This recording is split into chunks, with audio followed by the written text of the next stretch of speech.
Antes de Israel entrar na Terra Prometida, 7 nações dominavam Canaã. Povos antigos, cidades fortificadas, cultos misteriosos e histórias que atravessaram gerações. Mas a Bíblia afirma algo surpreendente. Essas nações eram maiores e mais poderosas que Israel. E ainda assim, desapareceriam da história. Quem eram esses povos? De onde vieram? E por que sua presença se tornou um problema tão sério nas Escrituras? Hoje, vamos percorrer uma história que começa logo após o dilúvio, passa por maldições antigas gigantes na terra e termina com o destino final das civilizações que habitaram Canaã. Após o grande dilúvio descrito nas Escrituras, a humanidade começou novamente a se espalhar pela terra. A Bíblia relata que os 3 filhos de Noé, Sem, Cam e Jafé, tornaram-se os ancestrais das nações do mundo. Em Gênesis 9, 18 e 19 está escrito: "E os filhos de Noé, que da arca saíram, foram Sem, Cam e Jafé.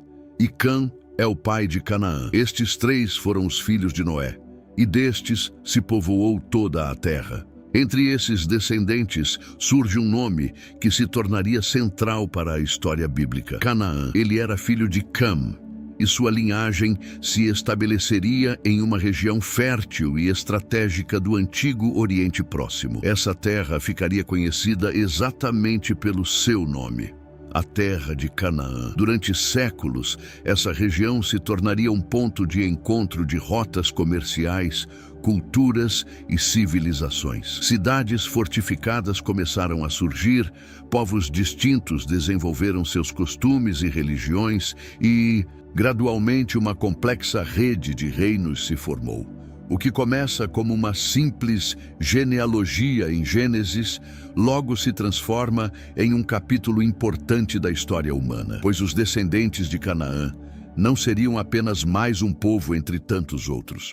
Eles se tornariam as nações que dominariam a terra que mais tarde seria prometida a Abraão e sua descendência. Assim, muito antes de Israel existir como nação, Canaã já era uma terra habitada, organizada e poderosa. E a Bíblia registra que dali surgiriam vários povos que mais tarde seriam conhecidos coletivamente como as nações cananeias. Esses povos construíram cidades, ergueram templos e desenvolveram culturas complexas. Mas a história deles também carrega um episódio misterioso que aconteceu logo após o dilúvio.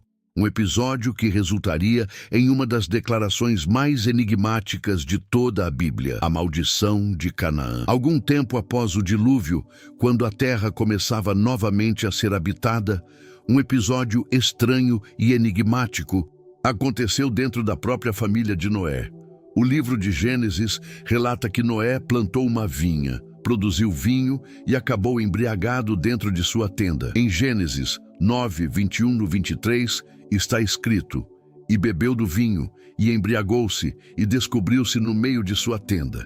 E viu Cam, o pai de Canaã, a nudez de seu pai, e fê-lo saber a ambos os seus irmãos fora. Então tomaram Sem e Jafé uma capa, e puseram-na sobre ambos os seus ombros, e indo virados para trás, cobriram a nudez de seu pai, e os seus rostos eram virados, de maneira que não viram a nudez de seu pai." O texto bíblico não explica completamente o que aconteceu naquele momento. E por isso, esse episódio gerou muitas interpretações ao longo dos séculos. Alguns estudiosos acreditam que Cam simplesmente zombou da situação de seu pai, enquanto outros sugerem que houve um ato de desrespeito muito mais profundo. O fato é que, quando Noé despertou e soube do ocorrido, ele pronunciou uma declaração que ecoaria ao longo da história bíblica. Em Gênesis 9, 24-25 está escrito: "E despertou Noé do seu vinho, e soube o que seu filho menor lhe fizera, e disse: Maldito seja Canaã, servo dos servos será aos seus irmãos." Essa frase levanta uma grande pergunta: por que a maldição recaiu sobre Canaã, filho de Cam, e não diretamente sobre Cam? Esse detalhe intrigou comentaristas judeus e cristãos durante séculos. Alguns textos da tradição judaica sugerem que Canaã pode ter participado do ato ou representava a continuidade da atitude de seu pai. Seja qual for a explicação completa, a narrativa bíblica deixa claro que a linhagem de Canaã carregaria uma consequência histórica significativa. E essa linhagem seria justamente a origem dos povos que mais tarde habitariam a terra de Canaã. Os mesmos povos que Israel encontraria séculos depois ao entrar na terra prometida. Assim, a história dessas nações começa não apenas com genealogias antigas, mas também com um episódio misterioso dentro da própria família que sobreviveu ao dilúvio. A Bíblia continua, revelando a formação dessas nações no chamado Tabela das Nações, registrada em Gênesis 10, onde são descritas as origens de diversos povos antigos. Ali encontramos a genealogia de Canaã e de seus descendentes, que se espalharam pela região que posteriormente levaria seu nome. Em Gênesis 10, 15 e 18 está escrito: E Canaã gerou a Sidom, seu primogênito, e a Hete, e ao Jebuseu, ao Amorreu, ao Girgazeu, ao Eveu, ao Arqueu, ao Sineu, ao Arvadeu, ao Zemareu e ao Amateu. E depois se espalharam as famílias dos cananeus. Este trecho é fundamental porque nele aparecem vários dos povos que mais tarde seriam mencionados repetidamente nas Escrituras. Entre eles estão os Jebuseus, Amorreus, Girgazeus e Eveus, 4 dos povos que fariam parte das famosas 7 nações de Canaã. Com o passar das gerações, esses grupos cresceram, fundaram cidades e estabeleceram territórios próprios. A terra de Canaã tornou-se um mosaico de culturas e reinos independentes, cada um governado por seus próprios líderes e tradições. Cidades como Hazor, Jericó e Jerusalém começaram a surgir como centros importantes de comércio e poder. A posição geográfica da região, situada entre grandes impérios como o Egito e a Mesopotâmia, fez com que Canaã se tornasse uma ponte entre civilizações. Caravanas atravessavam suas terras levando mercadorias, ideias e crenças religiosas. Assim, enquanto os descendentes de Abraão ainda eram apenas uma pequena família nômade, a terra prometida já estava cheia de povos estabelecidos e cidades fortificadas. Esses povos desenvolveram religiões próprias, sistemas sociais complexos e uma cultura profundamente ligada aos ciclos da natureza e da fertilidade. No entanto, a Bíblia também começa a sugerir que, junto com esse desenvolvimento cultural, surgiram práticas religiosas e costumes que seriam considerados profundamente problemáticos do ponto de vista moral e espiritual. E séculos mais tarde, quando os descendentes de Abraão se tornassem uma nação, eles se deparariam diretamente com essas mesmas civilizações que haviam crescido na terra de Canaã. Séculos depois dessas primeiras genealogias, Deus chamou um homem chamado Abraão e fez com ele uma promessa que mudaria o rumo da história bíblica. Abraão ainda não possuía uma terra, nem um povo numeroso, mas recebeu uma promessa extraordinária. Sua descendência herdaria a terra de Canaã. Em Gênesis 12, 1-3 está escrito: Ora, o Senhor disse a Abraão: Sai-te da tua terra, da tua parentela e da casa de teu pai, para a terra que eu te mostrarei. E far-te-ei uma grande nação, e abençoar-te-ei, e engrandecerei o teu nome. E tu serás uma bênção, e abençoarei os que te abençoarem, e amaldiçoarei os que te amaldiçoarem. E em ti serão benditas todas as famílias da terra. Mais tarde, essa promessa foi especificada de forma ainda mais clara. Em Gênesis 15, 18, 21, lemos: Naquele mesmo dia fez o Senhor uma aliança com Abrão, dizendo: A tua descendência tenho dado esta terra, desde o rio do Egito até ao grande rio Eufrates, o Queneu, o Quenezeu, o Cadmoneu, o Eteu, o Perizeu, os Refaíns, o Amorreu, o Cananeu, o Girgazeu e o Jebuseu. Este texto revela algo importante. Quando Deus prometeu a terra a Abraão, ela já estava ocupada por vários povos, ou seja, A promessa não significava simplesmente encontrar uma terra vazia, mas um território onde civilizações inteiras já estavam estabelecidas. Abraão caminhou por essas terras como estrangeiro, vendo cidades que não lhe pertenciam e povos que não faziam parte de sua linhagem. Durante sua vida, ele não conquistou essa terra, apenas recebeu a promessa de que seus descendentes um dia a herdariam. Esse detalhe revela que a história da terra prometida não seria imediata, mas se desenvolveria ao longo de gerações. Enquanto a família de Abraão crescia lentamente, as nações de Canaã continuavam se fortalecendo, construindo cidades e expandindo seus territórios. Assim, dois caminhos históricos começavam a se formar. De um lado, as antigas civilizações cananeias.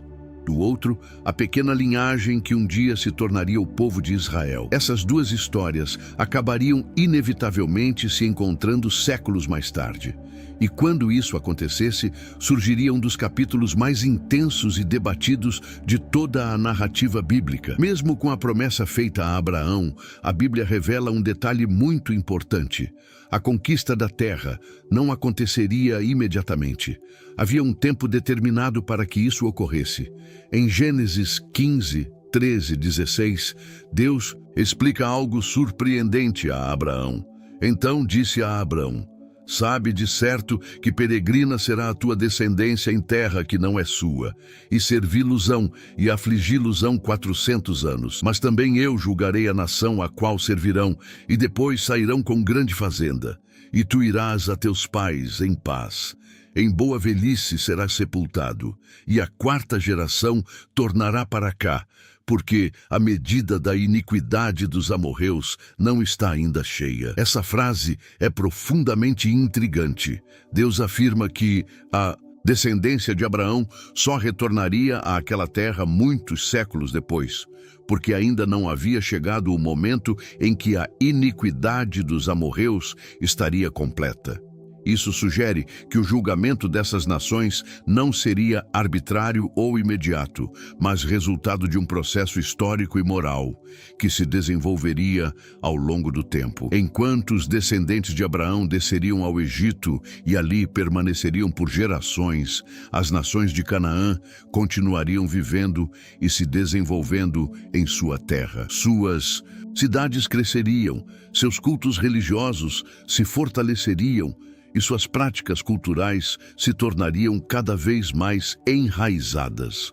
Mas a Bíblia também indica que ao longo desse período, essas práticas estavam se tornando cada vez mais distantes dos princípios morais que mais tarde seriam revelados à nação de Israel. Assim, enquanto a história do povo hebreu passava por escravidão e libertação, a história das nações cananeias caminhava para um ponto de ruptura. Quando Israel finalmente deixasse o Egito e retornasse à Terra Prometida, não encontraria apenas cidades antigas, mas civilizações que haviam acumulado séculos de tradição religiosa e cultural. E é nesse ponto da narrativa bíblica que começamos a entender que o conflito entre Israel e essas nações não seria apenas territorial, mas também profundamente espiritual e moral. Quando o tempo determinado finalmente chegou e o povo de Israel se aproximou da Terra Prometida, a Bíblia menciona explicitamente quais eram as nações que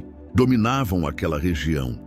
Eram povos numerosos, organizados e militarmente fortes. Em Deuteronômio 7:1 está escrito: quando o Senhor teu Deus te introduzir na terra, a que vais para possuí-la, e lançar fora muitas nações diante de ti, os hititas, os girgazeus, os amorreus, os cananeus, os perizeus, os heveus e os jebuseus, 7 nações maiores e mais poderosas do que tu. Esse versículo apresenta aquilo que ficou conhecido nas Escrituras como as 7 nações de Canaã. Cada uma delas possuía sua própria identidade, cidades e tradições.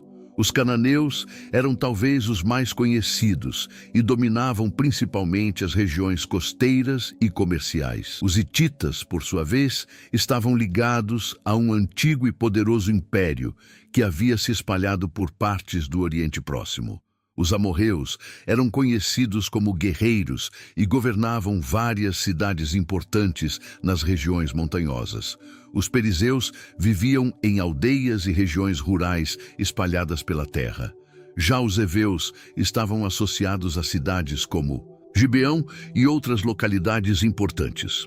Os jebuseus habitavam uma cidade que se tornaria central na história bíblica, Jerusalém. Por fim, os girgazeus são um dos povos mais misteriosos, mencionados poucas vezes nas Escrituras, mas ainda assim incluídos entre as nações que habitavam Canaã. A Bíblia enfatiza que esses povos eram maiores e mais poderosos do que Israel naquele momento. Isso torna ainda mais surpreendente a narrativa da conquista da terra. Israel não era um império estabelecido, mas um povo recém-saído da escravidão no Egito. Ainda assim, a história bíblica afirma que essas 7 nações acabariam perdendo seu domínio sobre a terra. Para entender por que isso aconteceu, precisamos olhar para outro aspecto importante da narrativa: as práticas religiosas e culturais que haviam se desenvolvido entre essas civilizações ao longo dos séculos. As Escrituras explicam que o problema central não era apenas a existência dessas nações, mas as práticas religiosas e culturais que haviam se espalhado entre elas. Ao longo dos séculos, muitos povos de Canaã passaram a adotar cultos ligados a divindades da fertilidade, rituais extremos e formas de idolatria profundamente enraizadas em suas sociedades. A Bíblia descreve essas práticas com grande preocupação. Em Levítico 18, 24, 25, está escrito: "Não vos contamineis com nenhuma destas coisas, porque com todas estas coisas se contaminaram as nações que eu lanço fora diante de vós. E a terra está contaminada, e eu visitei nela a sua iniquidade, e a terra vomitou os seus moradores." Entre os cultos mais mencionados nas Escrituras está o culto a Moloque, associado a sacrifícios humanos. Em Levítico 18, 21 lemos: "E da tua descendência não darás para fazer passar pelo fogo a Moloque, nem profanarás o nome do teu Deus. Eu sou o Senhor." Esse versículo indica que alguns povos da região realizavam rituais em que crianças eram oferecidas em sacrifício. Além disso, diversos textos bíblicos mencionam a presença de prostituição, ritual associada a templos e práticas religiosas ligadas aos deuses Baal e Aserá, divindades ligadas à fertilidade e aos ciclos da natureza. Essas práticas estavam profundamente integradas à vida cultural de muitas cidades cananeias. Para os israelitas, que haviam recebido uma lei moral e espiritual distinta através de Moisés, essas tradições representavam um grande perigo de influência. Por isso, a narrativa bíblica apresenta o conflito com essas nações não apenas como uma disputa territorial, mas também como um confronto entre sistemas religiosos e morais diferentes. A preocupação expressa nas Escrituras era que, se Israel adotasse os costumes dessas nações, acabaria abandonando sua própria aliança com Deus. Assim, a presença dessas culturas na Terra Prometida representava um desafio que iria muito além de batalhas ou fronteiras. Era uma questão que envolvia identidade espiritual, fidelidade e o futuro da própria nação de Israel. E é nesse ponto que surge outro elemento intrigante. Nas narrativas bíblicas sobre Canaã, relatos de gigantes que habitavam aquela terra. Quando os israelitas ainda estavam no deserto e enviaram espias para observar a terra de Canaã, um detalhe chamou profundamente a atenção deles. Não eram apenas cidades fortificadas ou povos numerosos que estavam ali. Segundo o relato bíblico, havia também homens de estatura extraordinária. Em Números 13, 32, 33, os espias relatam algo impressionante. "E infamaram a terra que tinham espiado, dizendo aos filhos de Israel: a terra, pelo meio da qual passamos a espiá-la, é terra que consome os seus moradores. E todo o povo que vimos nela são homens de grande estatura. Também vimos ali gigantes, filhos de Anak, descendentes dos gigantes. E éramos aos nossos próprios olhos como gafanhotos. e assim também o éramos aos seus olhos. Esses gigantes eram frequentemente associados aos Anaquins, um povo conhecido por sua altura e força. Em outras partes da Bíblia, também aparecem referências a povos gigantes, como os Refaíns, que habitavam algumas regiões de Canaã. Por exemplo, em Deuteronômio 2:11 lemos: também estes foram contados por gigantes como os Anaquins, e os moabitas lhes chamavam Emins. Essas referências mostram que a presença de homens de grande estatura fazia parte das tradições antigas daquela região. Alguns estudiosos associam esses relatos à antiga narrativa de Gênesis 6, onde aparecem os Nefilins, descritos como homens poderosos da antiguidade. Em Gênesis 6:4 está escrito: havia naqueles dias gigantes na terra, e também depois, quando os filhos de Deus entraram as filhas dos homens, e delas geraram filhos. Estes eram os valentes que houve na antiguidade, os homens de fama. Embora o texto bíblico não explique totalmente a ligação entre esses relatos, muitas tradições antigas sugeriam que certas regiões de Canaã ainda preservavam a memória desses povos extraordinários. Alguns textos apócrifos, como o livro de Enoque, ampliam essa narrativa e descrevem os gigantes como descendentes de seres celestiais que teriam se misturado com a humanidade. Independentemente das interpretações, o fato é que os espias de Israel ficaram profundamente assustados com o que viram naquela terra. Para eles, não se tratava apenas de enfrentar nações poderosas, mas também povos que pareciam fisicamente superiores. Essa percepção ajudou a aumentar o temor entre os israelitas naquele momento da história. Porém, mesmo diante desses relatos impressionantes, a narrativa bíblica afirma que o destino dessas nações ainda seria decidido nos acontecimentos que estavam por vir. A presença desses povos de grande estatura continuou sendo mencionada em diferentes momentos da história bíblica. Entre os mais conhecidos estavam os Anaquins, que habitavam regiões montanhosas de Canaã, especialmente nas áreas próximas de Hebron. Em Josué 11:21-22 está escrito: naquele mesmo tempo, veio Josué e eliminou os Anaquins das montanhas, de Hebron, de Debir, de Anabe, e de todas as montanhas de Judá e de todas as montanhas de Israel. Josué os destruiu totalmente com as suas cidades. Nenhum dos Anaquins ficou na terra dos filhos de Israel. Somente ficaram em Gaza, em Gate e em Asdod. Esse detalhe é interessante, porque algumas dessas cidades, como Gate, mais tarde seriam associadas aos filisteus. É exatamente de Gate que surgiria um dos gigantes mais famosos da Bíblia, Golias, o guerreiro derrotado por Davi. Em 1 Samuel 17:4 lemos: então saiu do arraial dos filisteus um homem guerreiro, cujo nome era Golias, de Gate, cuja altura era de 6 côvados e 1 palmo. Isso indica que a memória de povos gigantes continuou presente mesmo depois das primeiras conquistas de Israel. Além dos Anaquins, a Bíblia também menciona os Refaíns, um antigo povo associado a gigantes que habitavam algumas regiões antes da chegada de Israel. Em Deuteronômio 3:11, encontramos uma referência curiosa sobre Og, rei de Bazã, porque só Og, rei de Bazã, restou dos gigantes.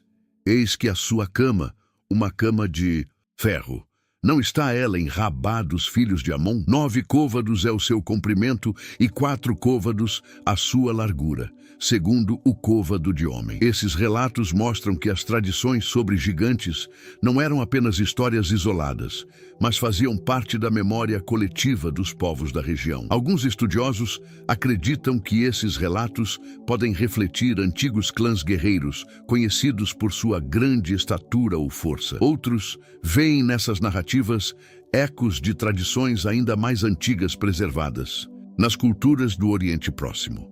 Seja qual for a explicação completa, o fato é que, na narrativa bíblica, a terra de Canaã não era apenas habitada por cidades poderosas, mas também por povos cuja reputação de força e tamanho causava temor entre os israelitas. Mesmo assim, segundo o relato das Escrituras, o destino dessas nações não seria decidido apenas pela força física ou pelo tamanho de seus exércitos, mas pelos acontecimentos que se desenrolariam na conquista da Terra Prometida. Quando, finalmente, chegou o momento de Israel entrar na Terra Prometida, a liderança do povo estava nas mãos de Josué, sucessor de Moisés. A travessia do Rio Jordão marcou o início de uma série de acontecimentos que mudariam o equilíbrio de poder em Canaã. As primeiras batalhas mostraram que o confronto não seria simples, pois as cidades da região eram fortificadas e protegidas por muros imponentes. Um dos episódios mais conhecidos ocorreu na cidade de Jericó. Em Josué 6:20 está escrito: "Gritou, pois, o povo, tocando os sacerdotes as trombetas. E sucedeu que, ouvindo o povo o som das trombetas, gritou com grande brado, e o muro caiu abaixo. E o povo subiu à cidade, cada um em frente de si, e tomaram a cidade." A queda de Jericó se tornou um símbolo do início da conquista da terra. Outras cidades também enfrentaram batalhas intensas, e muitos reis cananeus se uniram para tentar resistir ao avanço de Israel. O livro de Josué descreve campanhas militares tanto no sul quanto no norte de Canaã, envolvendo coalizões de diversos reinos locais. Apesar da resistência, várias dessas cidades acabaram sendo derrotadas. Em Josué 12 é apresentada uma lista dos reis que foram vencidos durante essas campanhas. Essas narrativas mostram que o processo de conquista foi longo e envolveu diferentes confrontos ao longo do território. Ao mesmo tempo, a Bíblia enfatiza que essas vitórias não eram atribuídas apenas à estratégia militar, mas também à crença de que Deus estava guiando o destino do povo de Israel.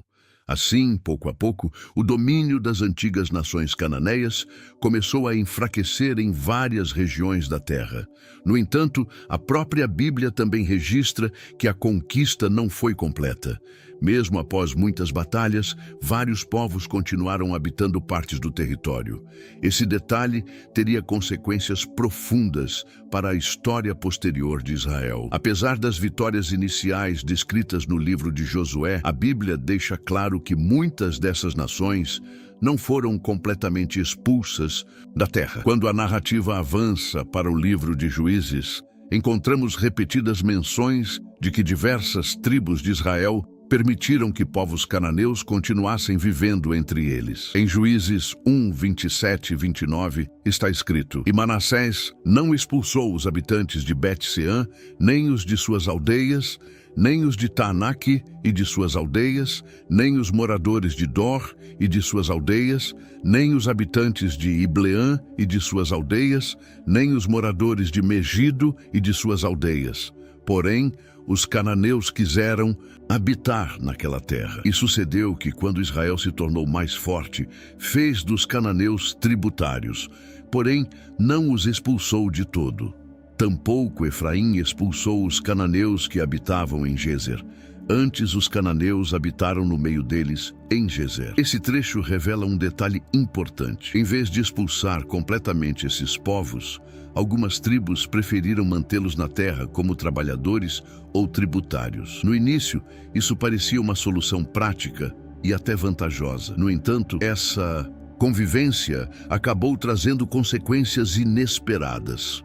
Com o passar das gerações, a influência cultural e religiosa desses povos começou a se espalhar entre os israelitas. As Escrituras relatam que muitos israelitas passaram a adotar costumes das nações vizinhas, incluindo práticas de idolatria. Em Juízes 2, 11 e 12 lemos: "Então fizeram os filhos de Israel o que era mau aos olhos do Senhor, e serviram aos Baalins, e deixaram ao Senhor, Deus de seus pais, que os tirara da terra do Egito, e seguiram a outros deuses, dentre os deuses das nações que estavam ao redor deles. Assim, aquilo que começou como uma simples coexistência acabou se tornando um problema espiritual profundo. A presença contínua dessas culturas dentro da Terra Prometida criou uma mistura de tradições e crenças que afetou a fidelidade de Israel à aliança que havia feito com Deus. Esse período de instabilidade espiritual se tornaria uma das marcas da época dos juízes, quando a nação alternava entre momentos de fidelidade e períodos de afastamento. Dessa forma, mesmo após a conquista inicial, a história das nações de Canaã continuaria influenciando profundamente o destino do povo de Israel. Com o passar dos séculos, o destino dessas antigas nações começou lentamente a mudar. Algumas foram derrotadas em guerras, outras foram assimiladas por povos vizinhos e muitas desapareceram gradualmente da história. Um exemplo marcante é o dos jebuseus, que habitavam uma cidade estratégica chamada Jebus. Essa cidade ficava em uma posição elevada e fortificada, o que a tornava difícil de conquistar. Durante muito tempo, mesmo após a entrada de Israel na Terra Prometida, os jebuseus continuaram vivendo ali. No entanto, essa situação mudou durante o reinado do rei Davi. Em 2 Samuel 5, 6, 7 está escrito: "E partiu o rei com os seus homens a Jerusalém, contra os jebuseus que habitavam naquela terra, e falaram a Davi, dizendo: Não entrarás aqui, porque os cegos e os coxos te repelirão, querendo dizer, não entrará Davi aqui. Porém Davi tomou a fortaleza de Sião. Esta é a cidade de Davi." Com essa conquista, Jerusalém passou a fazer parte da história de Israel de maneira central. Outros povos tiveram destinos semelhantes ao longo do tempo. Os amorreus, que haviam sido uma das nações mais influentes de Canaã, foram derrotados em várias batalhas descritas nas Escrituras. Os cananeus, que deram nome à própria região, foram gradualmente absorvidos por outras populações que habitavam o território. Já os hititas, que em certos períodos chegaram a formar um grande império no Oriente Próximo, acabaram desaparecendo como potência política após o colapso das grandes civilizações da Idade do Bronze. Os perizeus, heveus e girgazeus, por sua vez, são mencionados cada vez menos nos textos posteriores da Bíblia, sugerindo que suas identidades como povos distintos foram se dissolvendo com o tempo. Assim, aquilo que um dia foi um conjunto de nações poderosas acabou se transformando em memórias preservadas nas narrativas antigas. As cidades permaneceram, os territórios continuaram existindo, mas os povos que originalmente os habitavam foram desaparecendo da história. Esse processo mostra como civilizações inteiras podem surgir, crescer e eventualmente desaparecer ao longo das gerações.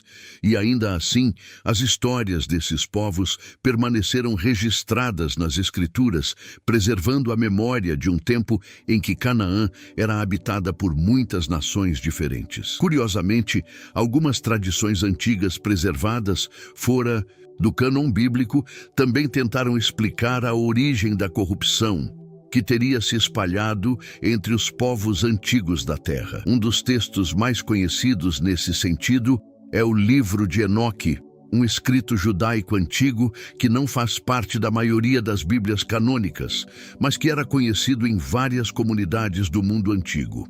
Nesse livro, aparece uma narrativa ampliando o breve relato encontrado em Gênesis 6 sobre os gigantes da antiguidade. Como vimos anteriormente, Gênesis 6:4 declara: "Havia, naqueles dias, gigantes na terra, e também depois, quando os filhos de Deus entraram às filhas dos homens, e delas geraram filhos.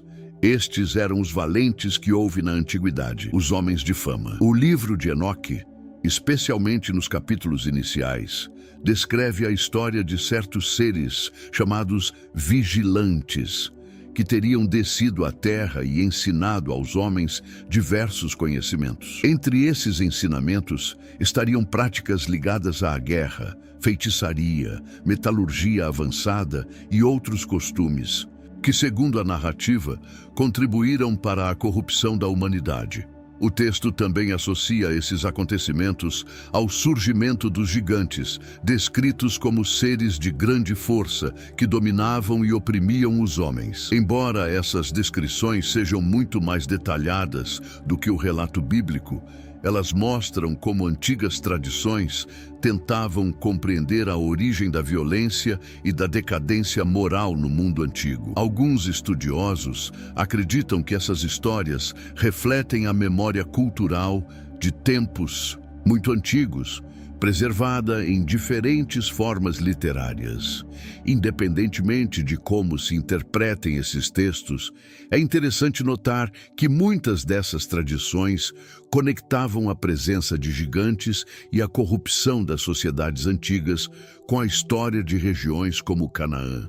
Assim, tanto nas Escrituras quanto em textos antigos paralelos, encontramos a ideia de que a terra onde Israel entraria carregava uma história complexa, marcada por povos poderosos, tradições antigas e narrativas que misturavam história, memória e mistério.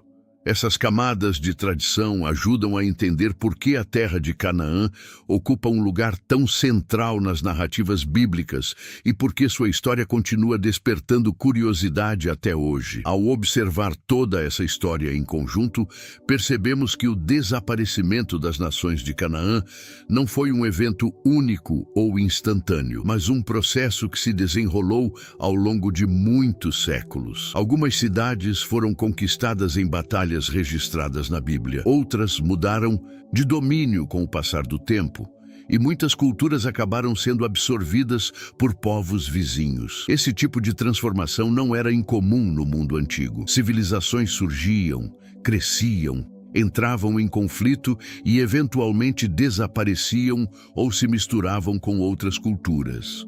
No caso das nações de Canaã, porém, a narrativa bíblica apresenta esse processo também como parte de uma história espiritual mais ampla.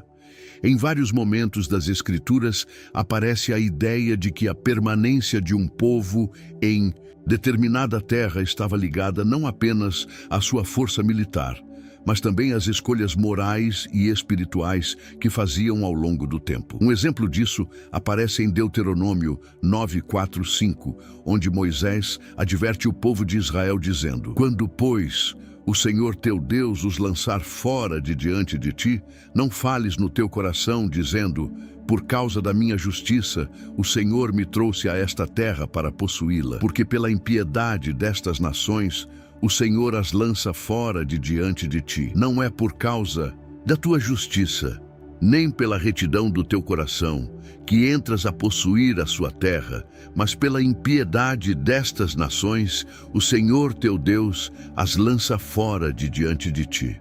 Esse versículo mostra que, na perspectiva bíblica, o destino dessas nações não deveria ser visto como motivo de orgulho para Israel, mas como um lembrete de responsabilidade. A mesma lógica que levou à queda dessas civilizações poderia, segundo os profetas, também afetar Israel caso o povo abandonasse os princípios da aliança.